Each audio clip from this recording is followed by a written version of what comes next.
नमस्कार दोस्तों अगर मुंबई और कोलकाता के बीच का ये महामुकाबला आपकी धड़कनों को बढ़ा गया है तो इस वीडियो को आप एक लाइक जरूर करें।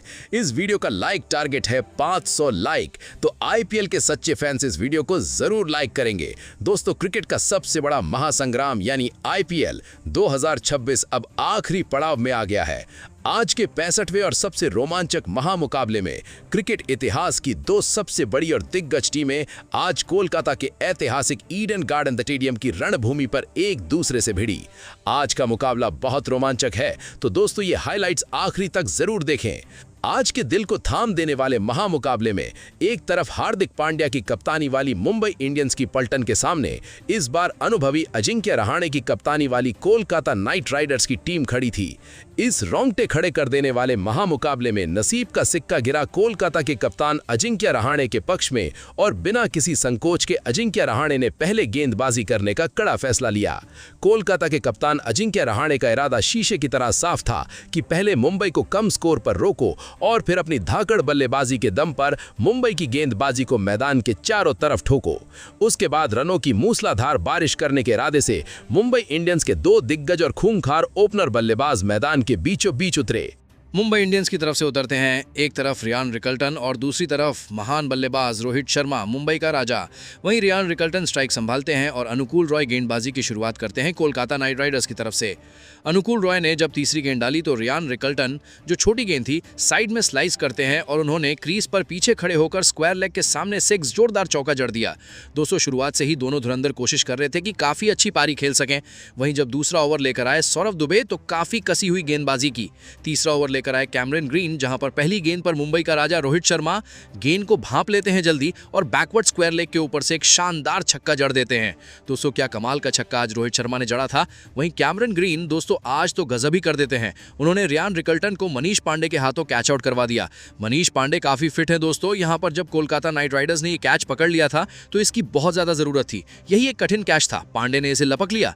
ग्रीन विकेट के चारों ओर गेंदबाजी करते हुए गेंद को सही लेंथ पर अंदर की तरफ लाए थे। रियान रिकल्टन ने अपना पसंदीदा शॉट खेलने की कोशिश की थी। स्क्वायर लेग के ऊपर से गेंद उठाते हैं लेकिन जल्दी में होते हैं और बल्ले का किनारा लगकर गेंद आसमान में चली जाती है। कवर्स पर पांडे ने एक शानदार सुरक्षित कैच ले लिया था। रियान रिकल्टन 6 रन बनाकर ही आउट हो गए थे।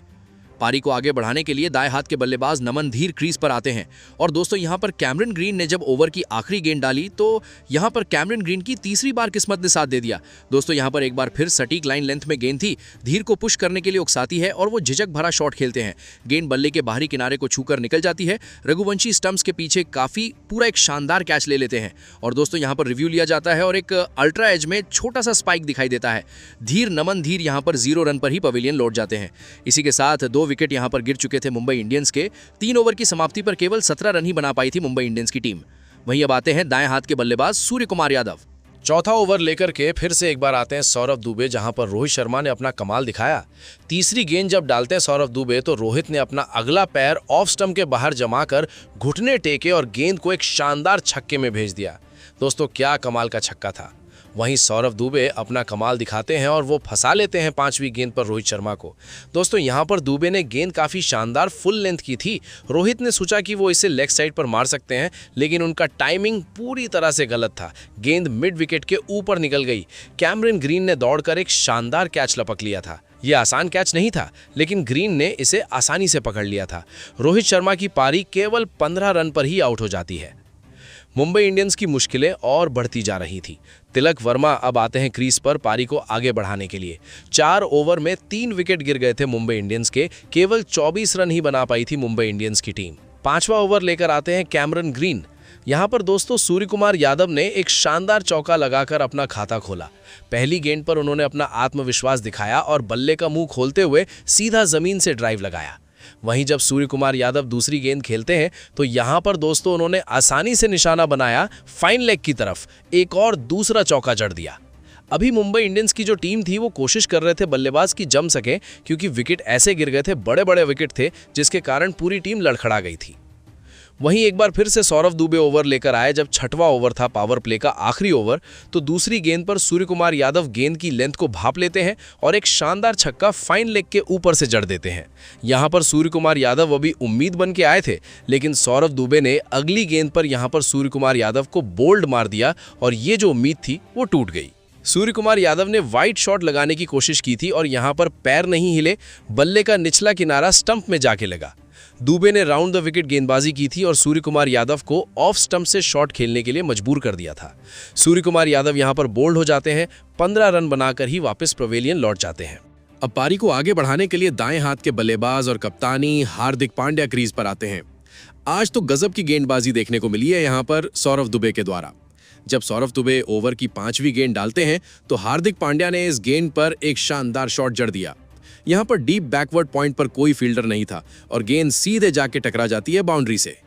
6 ओवर की समाप्ति पर 46 रन 4 विकेट के नुकसान पर यहां पर मुंबई इंडियंस का स्कोर पहुंच चुका था। हालांकि रन ठीक ठाक थे, लेकिन 4 विकेट जो गिर गए थे मुंबई इंडियंस के, तो यहां से मुंबई इंडियंस की टीम पूरी सी लड़खड़ा गई थी। अब पारी का 7वां ओवर लेकर आए कार्तिक त्यागी तो काफी कसी हुई गेंदबाजी की। पारी का 8वां ओवर लेकर आए सुनील नारायण और यहां पर दोस्तों सामने थे तिलक वर्मा। तिलक वर्मा गेंद को अच्छे से खेलते हैं और बल्ले का बाहरी किनारा लगकर गेंद चली जाती है दूर, जहां पर विकेट कीपर रघुवंशी और पांडे दौड़ते तो हैं, लेकिन गेंद तो तेजी से निकल गई थी चौके के लिए। 8 ओवर की समाप्ति पर 57 रन बना चुकी थी मुंबई इंडियंस की टीम और कहीं ना कहीं यहां शुरुआत से ही टीम जो लड़खड़ाई थी, तो यहां पर पूरा असर दिख रहा था रन गति पर। काफी स्लो रन गति चल रही थी। अब पारी का जब ओवर लेकर आते हैं वरुण चक्रवर्ती 11वां, तो यहां पर दोस्तों एक महत्वपूर्ण कैच छूट जाता है रघुवंशी और वरुण से। दोस्तों यहां पर वरुण चक्रवर्ती ने जब 5वीं गेंद डाली और यहां पर गलत गेंद थी, तिलक ने लेंथ को भांप लिया और फुल लेंथ की करके स्लॉग स्वीप खेलने की कोशिश की थी। गेंद स्पिन होकर बल्ले के ऊपरी किनारे से लगकर दूर चली गई। वरुण भी बाईं ओर बढ़ते हैं गेंद को पकड़ने के लिए और यहां पर अंग कृष रघुवंशी ने उनका मौका भी खराब कर दिया था। वरुण खुश नहीं लग रहे थे। रघुवंशी स्टंप्स के पीछे दौड़ते हुए आए और उनसे टकरा गए। यहां पर दोस्तों चोट भी लग गई थी। एक महत्वपूर्ण कैच यहां पर छूट गया था दोनों की मिसअंडरस्टैंडिंग होने के कारण। 11 ओवर की समाप्ति पर 68 रन 4 विकेट के नुकसान पर स्कोर पहुंच चुका था। पारी को आगे बढ़ाने के लिए 12वां ओवर लेकर फिर से आते हैं सुनील नारायण।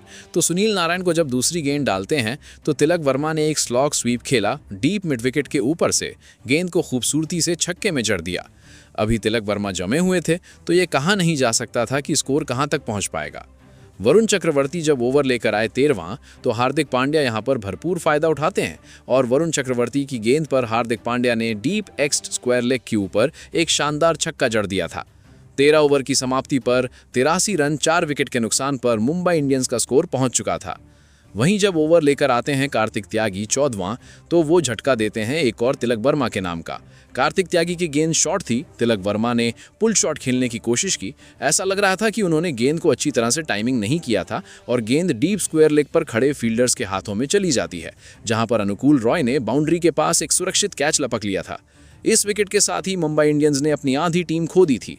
तिलक वर्मा यहां पर 20 रन बनाकर ही आउट हो जाते हैं। अब दाएं हाथ के बल्लेबाज विल जैक्स क्रीज पर आते हैं। दोस्तों यहां पर रघुवंशी चोट लगने के कारण मैदान से बाहर चले गए थे।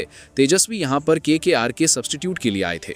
कार्तिक त्यागी ने जब ओवर की 6ठी गेंद डाली तो विल जैक्स ने यहां पर कोई शानदार शॉट नहीं था, लेकिन यहां पर उन्होंने गेंद को चौके में भेज दिया था। बल्ले का किनारा लगा और विकेट कीपर के ऊपर से गेंद निकल गई थी। ये काफी सफल ओवर था कार्तिक त्यागी का। 14 ओवर की समाप्ति पर 88 रन 5 विकेट के नुकसान पर स्कोर पहुंच चुका था। 15वां ओवर लेकर आते हैं कैमरून ग्रीन, जहां पर हार्दिक पांड्या ने पहली गेंद पर एक जोरदार शॉट लगाया। लॉन्ग ऑन के ऊपर खड़े फील्डर को दौड़ाते हुए चकमा देते हुए चौका बटोर ही लिया आखिरकार। वहीं दोस्तों 15 ओवर खत्म हो गए थे और 94 रन ही बना पाई थी मुंबई इंडियंस की टीम। 5 विकेट गिर गए थे। अब 16वां ओवर लेकर सुनील नारायण आते हैं, जहां पर दूसरी गेंद पर हार्दिक पांड्या ने एक ताकतवर तेज शॉट खेला और यहां पर संघर्ष करते तो नजर आ रहे थे और दोस्तों गेंद चूक गए थे और यहां पर उनके स्टंप उखड़ गए। मुंबई इंडियंस ने अपने कप्तान को खो दिया था। एक संघर्षपूर्ण पारी खेलने के बाद हार्दिक पांड्या पवेलियन लौट जाते हैं। यहां पर आज बल्लेबाजी की पूरी नींव टूट गई थी। हार्दिक पांड्या 26 रन बनाकर पवेलियन लौट गए। पारी को आगे बढ़ाने के लिए दाएं हाथ के बल्लेबाज कार्विन बॉश क्रीज पर आते हैं। 16 ओवर की समाप्ति पर 95 रन 6 विकेट मुंबई इंडियंस ने गंवा दिए थे। वरुण चक्रवर्ती ओवर लेकर आते हैं 17वां, जहां पर दोस्तों विल जैक्स ने तीसरी गेंद पर घुटनों के बल बैठकर डीप मिड विकेट के ऊपर से एक 87 मीटर लंबा छक्का जड़ दिया। काफी अच्छा यहां पर जड़ दिया था छक्का। वरुण चक्रवर्ती आमतौर पर अपने आखिरी ओवरों में महंगे साबित होते नजर आते हैं। वहीं दोस्तों यहां पर कमाल दिखाते हैं वरुण चक्रवर्ती, जब वो चौथी गेंद पर फंसा लेते हैं विल जैक्स को। यहां पर वरुण चक्रवर्ती ने चौथी गेंद डाली विल जैक्स को और दोस्तों यहां पर विल जैक्स ने अभी एक जोरदार छक्का तो लगाया था, लेकिन दुर्भाग्यवश वो रन आउट हो जाते हैं। कवर्स के ऊपर ड्राइव किया, तुरंत वो 2 रन लेने की कोशिश करते हैं, लेकिन रिंकू सिंह ने डीप से रॉकेट जैसी थ्रो फेंकी और वरुण ने तुरंत यहां पर गिल्लियां बिखेर दी। विल जैक्स क्रीज पर वापस ही नहीं आ सके। यहां पर 7 विकेट गिर गए थे। विल जैक्स रन आउट हो जाते हैं केवल 14 रन बनाकर। पारी को आगे बढ़ाने के लिए अब दीपक चहर क्रीज पर आते हैं। 7 विकेट यहां पर गिर चुके थे 17 ओवर की समाप्ति पर। कार्तिक त्यागी एक बार फिर से ओवर लेकर आते हैं 18वां, जहां पर कार्विन बॉश इंतजार करते हैं तीसरी गेंद पर गेंद का और लॉन्ग ऑन के ऊपर से एक जोरदार चौका जड़ देते हैं। डीप मिड विकेट पर खड़े फील्डर रोकने की कोशिश करते हैं, लेकिन गेंद चौके में चली जाती है। 19वां और महत्वपूर्ण ओवर लेकर सौरव दुबे एक बार फिर से आते हैं, जहां पर पहली गेंद पर कार्विन बॉश ने एक शानदार चौका बटोर लिया था। फॉलो थ्रू में बाईं ओर गेंद पकड़ने की कोशिश तो की थी सौरव दुबे ने, लेकिन नाकाम रहे और एक शानदार चौका कार्विन बॉश के बल्ले से निकल गया था। वहीं दोस्तों, जब सौरव दुबे ओवर की 5वीं गेंद डालते हैं तो दीपक चहर यहां पर ऑफ स्टंप के बाहर एक वाइड फुल टॉस थी। दीपक चहर ने दूर से खेलने की कोशिश की, शॉर्ट थर्ड मैन पर खड़े फील्डर को चकमा देते हुए वो चौका बटोर लिया। वहीं जब सौरव दुबे ओवर की आखिरी गेंद डालते हैं, ये ऑफ स्टंप की बाहर फुल टॉस गेंद थी। दीपक चहर ने पॉइंट पर खड़े इन फील्ड के ऊपर से एक और शानदार चौका बटोर लिया। 3 चौके इस ओवर से मिल चुके थे। 128 रन 7 विकेट के नुकसान पर स्कोर पहुंच चुका था। ओवर का आखिरी लेकर आते हैं कार्तिक त्यागी। 6 गेंदें थी और 6 गेंदें बहुत महत्वपूर्ण थी मुंबई इंडियंस के लिए स्कोर पहुंचाने के लिए। पहली गेंद डालते हैं Kartik Tyagi, Corvin Bosch crease पर टिके रहे, डीप मिड विकेट के ऊपर से एक और शानदार छक्का उन्होंने जड़ दिया था। अगर मुंबई इंडियंस को जीतना है तो इस 5 गेंदों में काफी अच्छा स्कोर पहुंचाना पड़ेगा। कार्तिक त्यागी ने कार्विन बॉश को जब दूसरी गेंद डाली तो कार्विन बॉश ने एक बहुत महत्वपूर्ण छक्का जड़ दिया। 2 छक्के यहां पर जड़ दिए थे और मुंबई इंडियंस का स्कोर 140 रन हो चुका था। वहीं जब कार्तिक त्यागी तीसरी गेंद डालते हैं तो कार्विन बॉश पुल शॉट खेलने की कोशिश की और बल्ले का ऊपरी किनारा लगा और शॉर्ट फाइन लेग के ऊपर से एक और चौका बटोर लिया। अभी दोस्तों पूरी कोशिश कर रहे थे कार्विन बॉश कि एक अच्छी पारी खेले। वहीं जब कार्तिक त्यागी ने ओवर की आखिरी गेंद डाली तो उन्होंने दीपक चहर को फंसा लिया। यहां पर दोस्तों जब गेंद डाली थी, अपर कट गेंद थी, अपर कट खेलने की कोशिश की यहां पर दीपक चहर ने, टाइमिंग सही नहीं निकली और डीप बैकवर्ड पॉइंट पर खड़े अनुकूल रॉय ने आसान कैच लपक लिया था। मुंबई इंडियंस ने यहां पर 147 रन बना दिए थे। हालांकि इस ओवर में 19 रन बने थे और दीपक चहर 10 रन बना पाए थे। 147 रन 20 ओवर की समाप्ति पर मुंबई इंडियंस ने बना दिए थे। अब 148 रनों का लक्ष्य कोलकाता नाइट राइडर्स की टीम को मिला था। कोलकाता नाइट राइडर्स की तरफ से 2 धुरंधर उतरते हैं, जहां पर एक तरफ खुद कप्तान अजिंक्य रहाणे और उनका साथ देने के लिए खतरनाक बल्लेबाज फिन एलन क्रीज पर आते हैं। अजिंक्य रहाणे स्ट्राइक संभालते हैं, वहीं दीपक चहर गेंदबाजी की शुरुआत करते हैं मुंबई इंडियंस की तरफ से। दीपक चहर यहां पर दोस्तों काफी अच्छा कमाल दिखाते हैं। आपको बताते हैं, बने रहिए और चैनल को लाइक कर लीजिए और सब्सक्राइब जरूर कर दीजिए। दीपक चहर ने जब तीसरी गेंद डाली तो फिन एलन यहां पर जमे हुए थे। ऑफ स्टंप के बाहर बैक ऑफ लेंथ गेंद थी, ज्यादा उछाल नहीं थी। फिन एलन ने अच्छी पोजीशन ली, कवर्स पॉइंट की तरफ एक जोरदार शानदार चौका जड़ दिया। वहीं जब दीपक चहर चौथी गेंद डालते हैं जो वाइड तरफ थी और फिन एलन ने कवर्स पॉइंट की तरफ एक जोरदार शॉट लगाया, जहां पर गजनाफर दाईं ओर पकड़ने की कोशिश की, लेकिन गेंद चकमा देते हुए चौके में चली गई। फिन एलन बहुत बड़ा तूफान है, अगर चलता है तो पूरी सामने वाली टीम की गेंदबाजी की धज्जियां उड़ा देता है। वहीं जब दीपक चहर ओवर की आखिरी गेंद डालते हैं तो यहां पर वो फंसा लेते हैं फिन एलन को। दोस्तों यहां पर ऑफ स्टंप के बाहर बैक ऑफ लेंथ गेंद थी। फिन एलन ने इसे ऑफ साइड पर खेलने की कोशिश की, बल्ले का अंदरूनी किनारा लगा और गेंद स्टंप से टकराकर यहां पर स्टंप बिखेर देते हैं। यहां पर फिन एलन 8 रन बनाकर आउट हो जाते हैं। दोस्तों दीपक चहर ने अपनी जेब से पर्ची निकालने का नाटक नहीं किया और ना ही दर्शकों को दिखाया। यहां पर 1 विकेट गिर चुका था। अब पारी को आगे बढ़ाने के लिए मनीष पांडे क्रीज पर आते हैं। वहीं दूसरा ओवर लेकर जसप्रीत बुमराह आए, जिन्होंने काफी कसी हुई गेंदबाजी की, केवल 2 रन ही टीम को दिए। तीसरा ओवर एक बार फिर से लेकर आते हैं दीपक चहर, जहां पर दूसरी गेंद पर अजिंक्य रहाणे, जो गेंद अंदर की ओर स्विंग हुई थी, अजिंक्य रहाणे ने अपना हाथ हटाकर मिड विकेट की तरफ एक शानदार चौका जड़ दिया। टाइमिंग प्लेसमेंट इतनी सही थी कि उनको 4 चौका मिल गया था। 3 ओवर की समाप्ति पर 17 रन 1 विकेट के नुकसान पर स्कोर पहुंच चुका था। पारी का जब चौथा ओवर लेकर जसप्रीत बुमराह आए तो दोस्तों यहाँ पर पहली गेंद पर अजिंक्य रहाणे ने आगे बढ़कर इसको ड्राइव लगाया और पॉइंट्स पे खड़े फील्डर के गैप ढूंढते हुए एक और चौका बटोर लिया। जसप्रीत बुमराह तीसरी गेंद डालते हैं तो मनीष पांडे ने मिड ऑन की तरफ एक जोरदार चौका बटोर लिया। दोस्तों मनीष पांडे के लिए 1 लाइक तो बनता है। जब जसप्रीत बुमराह ओवर की आखिरी गेंद डालते हैं तो अजिंक्य रहाणे यहाँ पर जमे हुए थे, स्क्वायर लेग की तरफ फ्लिक करते हैं और एक और चौका उन्होंने बटोर लिया था। इस ओवर से 14 रन आ चुके थे। 3 चौके यहाँ पर जसप्रीत बुमराह की गेंदों पर लग चुके थे। पारी का 5वां ओवर लेकर दीपक चहर फिर से आते हैं तो यहाँ पर मनीष पांडे जो जमे हुए थे क्रीज पर टिके रहे, उन्होंने मिड ऑफ के ऊपर से कट खेला और एक शानदार चौका बटोर लिया। 39 रन 1 विकेट के नुकसान पर स्कोर पहुंच चुका था। 5 ओवर खत्म हो गए थे। पारी का 6वां ओवर लेकर कार्विन बॉश आते हैं। जब पहली गेंद डाली कार्विन बॉश ने तो यहाँ पर मनीष पांडे जगह बनाई और बैकवर्ड पॉइंट की तरफ एक शानदार चौका बटोर लिया। वहीं दोस्तों कार्विन बॉश जब तीसरी गेंद डालते हैं तो यहाँ पर अजिंक्य रहाणे जमे हुए थे, उन्होंने बैकवर्ड स्क्वायर लेग की तरफ फ्लिक किया और एक शानदार चौका बटोर लिया। अब दोस्तों कार्विन बॉश वापसी करते हैं और चौथी गेंद पर वो फंसाते हैं अजिंक्य रहाणे को। ऑफ स्टंप के बाहर गेंद थी, छोटी तेज गेंद थी। अजिंक्य रहाणे ने यहाँ पर खेलने की कोशिश की, पंच करने का प्रयास किया और बल्ले का भारी किनारा लगा और विकेट कीपर रियान रिकल्टन ने एक शानदार कैच लपक लिया। यहाँ पर 21 रन बनाकर अजिंक्य रहाणे आउट हो जाते हैं। पारी को आगे बढ़ाने के लिए अब कोलकाता की तरफ से आते हैं दाएं हाथ के बल्लेबाज कैमरन ग्रीन। 6 ओवर खत्म हो गए थे, 51 रन, 2 विकेट के नुकसान पर कोलकाता का स्कोर पहुंच चुका था। पावर प्ले के समाप्त होने के बाद अब यहाँ पर 8वां ओवर लेकर कार्विन बॉश फिर से आते हैं और दोस्तों जहां पर वो कमाल दिखाते हैं और लेग साइड की तरफ गेंद थी। कैमरन ग्रीन ने पहचान लिया था, कार्विन बॉश जानते थे कि वो भाग्यशाली रहेंगे, लेकिन गेंद यहां पर आगे बढ़ते हैं। कैमरन ग्रीन हल्के से ऊपर की ओर फ्लिक करते हैं जहां पर अल्लाह गजनाफर ने एक शानदार कैच पकड़ लिया था। यहां पर गजनाफर को जरा भी हिलने की जरूरत नहीं पड़ी, गेंद उनके सीने के सामने आई थी और यहां पर कैमरन ग्रीन 4 रन बनाकर ही वापस चले जाते हैं। यहां पर तीसरी विकेट मिल चुकी थी। अब पारी को आगे बढ़ाने के लिए रॉबमैन पॉवेल क्रीज पर आते हैं और आते सही कमाल दिखाया रॉबमैन पॉवेल ने। कार्विन बॉश जब दूसरी गेंद डालते हैं तो दोस्तों इस खराब गेंद थी और इसका खामियाजा भुगतना पड़ा कार्विन बॉश को। गेंद कमर्स के नीचे आती दिख रही थी और पॉवेल ने आगे बढ़कर डीप स्क्वायर लेग की तरफ खूबसूरत उठाकर एक शानदार छक्का जड़ दिया और इसी के साथ उन्होंने अपना खाता खोला। वहीं जब ओवर की छठी गेंद डालते हैं कार्विन बॉश तो ये नो बॉल हो गई थी। अब फ्री हिट गेंद थी तो कार्विन बॉश यहाँ पर एक जोरदार शॉट खेलते हैं, ताकतवर शॉट, चौका उन्होंने जड़ दिया था। 67 रन, 67 रन, 3 विकेट के नुकसान पर 8 ओवर की समाप्ति पर यहां पर कोलकाता का स्कोर पहुंच चुका था। पारी का 10वां ओवर कप्तान खुद लेकर आते हैं हार्दिक पांड्या। जहां पर दोस्तों थोड़ी सी गड़बड़ी देखने को मिलती है। जब दूसरी गेंद हार्दिक पांड्या ने डाली रॉबिन पॉवेल को तो यहां पर रॉबिन मिंच और दीपक चहर गेंद के अपने बीच में गिरते देखते रह गए। दोनों खिलाड़ियों की खराब गेंदबाजी और कोई कॉल आउट दिया ही नहीं। दोनों ने एक दूसरे की तरफ देखा, इशारा किया कि कैच उनका था या उनका था।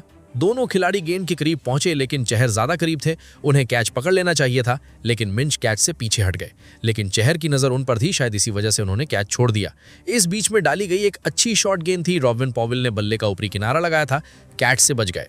यहां पर 2 लोगों की गड़बड़ी के कारण यहां पर कैच नहीं हुआ। वहीं अगली गेंद जब डालते हैं हार्दिक पांड्या तो यहां पर मनीष पांडे गेंद को भांप लेते हैं। मिडिल स्टंप पर फुल लेंथ गेंद थी, मनीष पांडे ने सीधे ग्राउंड की ओर एक और शानदार चौका जड़ दिया। ये तो जले पर नमक के जैसा हुआ था। वहीं अगली गेंद जब डालते हैं हार्दिक पांड्या तो मनीष पांडे जगह बनाते हैं, बैकवर्ड पॉइंट की तरफ कट शॉट खेलते हैं और एक शानदार चौका बटोर लेते हैं। 10 ओवर की समाप्ति पर स्कोर 84 रन, 3 विकेट के नुकसान पर स्कोर पहुंच चुका था। वहीं यहां पर ओवर लेकर आते हैं 11वां रघु शर्मा, जहां पर रॉबमैन पॉवेल ने जो ओवर की आखिरी गेंद थी, रॉबमैन पॉवेल यहां पर एक शॉट लगाते हैं और चौका बटोर लेते हैं। यहां पर दोस्तों स्लिप के पास मौका था लेकिन कोई चारा नहीं थे तो रोक नहीं पाए। 11 ओवर खत्म हो गए थे, 92 रन, 3 विकेट के नुकसान पर स्कोर पहुंच चुका था। अब यहां पर मुश्किलें बढ़ती जा रही थी क्योंकि विकेट नहीं मिल रहा था। पारी का 13वां ओवर लेकर फिर से आते हैं रघु सिंह, जहां पर दोस्तों मनीष पांडे पहली गेंद पर चतुराई भरी अपनी बल्लेबाजी दिखाते हैं और एक जोरदार चौका बटोर लेते हैं। गेंद को भाप लेते हैं और एक शानदार चौके में भेज देते हैं। वहीं दोस्तों यहां पर जब रघु शर्मा ओवर की 5वीं गेंद डालते हैं तो रॉबमैन पॉवेल इस खराब गेंद का फायदा उठाते हैं। उन्होंने बैकफुट पर जाकर एक शानदार कट शॉट खेला और स्वीपर के पास कवर्स कोई मौका नहीं था कि गेंद को रोक पाए। रघु शर्मा जब ओवर की आखिरी गेंद डालते हैं तो रॉबमैन पॉवेल अपना पैर हटाकर गेंद को शानदार तरीके से स्वीप करते हुए एक और चौका बटोर लेते हैं। लगातार 2 चौके यहां पर रॉबमैन पॉवेल ने बटोर लिए थे। 13 ओवर की समाप्ति पर 112 रन, 3 विकेट के नुकसान पर स्कोर पहुंच चुका था। अब यहां पर जब ओवर लेकर एक बार फिर से आते हैं जसप्रीत बुमराह और वो कमाल दिखाते हैं और बढ़ रहे तूफान मनीष पांडे को आउट कर देते हैं। जब 15वां ओवर लेकर आए जसप्रीत बुमराह, ओवर की आखिरी गेंद उन्होंने डाली मनीष पांडे को। गेंद काफी अंदर की ओर स्विंग हुई, लगभग ऑफ कटर गेंद थी, ऑफ स्टंप के बाहर पिच हुई थी। पांडे ने बल्ले और पैड के बीच से निकलकर बीच स्टंप को तोड़ दिया। मनीष पांडे की पारी का अंत 45 रन बनाकर ही आउट हो जाती है। यहां पर काफी अच्छी गेंदबाजी थी दोस्तों। यहां पर जसप्रीत बुमराह जश्न मनाते हैं और बड़ी मुस्कान उनके चेहरे में दिखती है। 15 ओवर की समाप्ति पर 4 विकेट गिर गए थे और 118 रन बनाए थे। अब पारी को आगे बढ़ाने के लिए बाएं हाथ के बल्लेबाज रिंकू सिंह क्रीज पर आते हैं। 16वां ओवर जब चालू करने के लिए अल्लाह गजनफर आए तो रॉबमैन पॉवेल ने पहली ही गेंद पर अपना अगला पैर हटाते हुए एक शानदार लॉन्ग ऑन के ऊपर से छक्का जड़ दिया। क्या कमाल का छक्का था। वहीं जब अल्लाह गजनफर दूसरी गेंद डालते हैं तो वो फंसा लेते हैं रॉबमैन पॉवेल को। यहाँ पर दोस्तों कार्विन बॉश ने एक शानदार कैच ले लिया था। यहाँ पर रॉबमैन पॉवेल ने पूरी ताकत से मारी थी और बाईं ओर यहाँ पर कार्विन बॉश दौड़ते हैं, कैच लेने की कोशिश करते हैं और एक शानदार कैच ले लेते हैं। अंपायर ने जांच की थी और दोस्तों यहाँ पर विकेट मिल जाता है एक और। रॉबमैन पॉवेल 40 रन बनाकर आउट हो जाते हैं। केकेआर ने अपनी आधी टीम खो दी थी। अब दाएं हाथ के बल्लेबाज तेजस्वी दहिया क्रीज पर आते हैं। जब 16वें ओवर की चौथी गेंद डालते हैं अल्लाह गजनफर, तो तेजस्वी दहिया ने स्वीप शॉट खेलने की कोशिश की। गेंद ग्लव्स से लगकर शानदार चौके में चली गई। रिकल्टन के पास रोकने का कोई मौका ही नहीं था। वहीं दोस्तों 16 ओवर खत्म हो गए थे। 129 रन 5 विकेट के नुकसान पर स्कोर पहुंच चुका था। 17वां ओवर लेकर जसप्रीत बुमराह आते हैं, जहां पर दूसरी गेंद पर रिंकू सिंह ने सटीक टाइमिंग के साथ गेंद को चौके में जड़ दिया और इसी के साथ उन्होंने अपना खाता भी खोला था। 136 रन 5 विकेट के नुकसान पर 17 ओवर की समाप्ति पर हो चुका था। वहीं दोस्तों कार्विन बॉश जब ओवर लेकर आते हैं 18वां, तो चौथी गेंद जब डाली कार्विन बॉश ने, तो तेजस्वी दहिया ने जो गेंद ऑफ स्टंप के बाहर थी, तेजस्वी दहिया गलत लाइन पर खेलते हैं, बल्ले का मोटा किनारा लगा और गेंद थर्ड मैन के ऊपर से चली गई। एक शानदार चौका लग गया था और यहां पर किस्मत वाले रहे थे। वहीं दोस्तों कार्विन बॉश ने वापसी करी और यहां पर फंसा लिया तेजस्वी दहिया को। यहां पर दोस्तों इस बार शानदार कैच लपक लिया था रियान रिकल्टन ने। यहां पर रिकल्टन ने अच्छी दूरी तय की थी और चहर ने सामने डाइव लगाई थी, लेकिन जमीन से कुछ ऊपर कैच यहां लपक लिया था। दोनों खिलाड़ी टकराए लेकिन कोई चोट नहीं आई। तेजस्वी दहिया की निराशाजनक पारी का अंत हो जाता है। आज वो कभी भी लय में नहीं दिखे। उन्होंने बड़ा शॉट खेलने की कोशिश की और बल्ले का किनारा लगकर गेंद फाइन लेग पर चली गई थी। यहां पर दोस्तों तेजस्वी दहिया 11 रन बनाकर आउट हो जाते हैं। पारी को आगे बढ़ाने के लिए बाएं हाथ के बल्लेबाज अनुकूल रॉय क्रीज पर आते हैं। 18 ओवर समाप्त हो गए थे। 141 रन 6 विकेट के नुकसान पर स्कोर पहुंच चुका था। पारी का जब 19वां ओवर लेकर विल जैक्स आते हैं गेंदबाजी को लेकर, तो दोस्तों यहां पर काफी कम रन चाहिए थे। जब ओवर की आखिरी गेंद डाली, 5वीं गेंद डाली विल जैक्स ने, तो रिंकू सिंह गेंद को सही जगह पहुंचा देते हैं। एक शानदार चौके के साथ यहां पर कोलकाता ने 4 विकेटों से यह मुकाबला जीत लिया था और इसी के साथ ही दोस्तों कोलकाता की टीम अब 6वें स्थान पर पहुंच गई है। तो दोस्तों आज की इस पारी में कोलकाता की टीम को आप 10 में से कितने मार्क्स देंगे? कमेंट में आप अपनी राय जरूर दीजिए और साथ ही आपसे एक रिक्वेस्ट है कि चौथे नंबर पर कौन सी टीम आ सकती है, कमेंट में आप अपनी राय जरूर दीजिए। फिर मिलेंगे एक और वीडियो के साथ। बहुत बहुत धन्यवाद। जय हिंद। सब्सक्राइब जरूर कर लीजिएगा।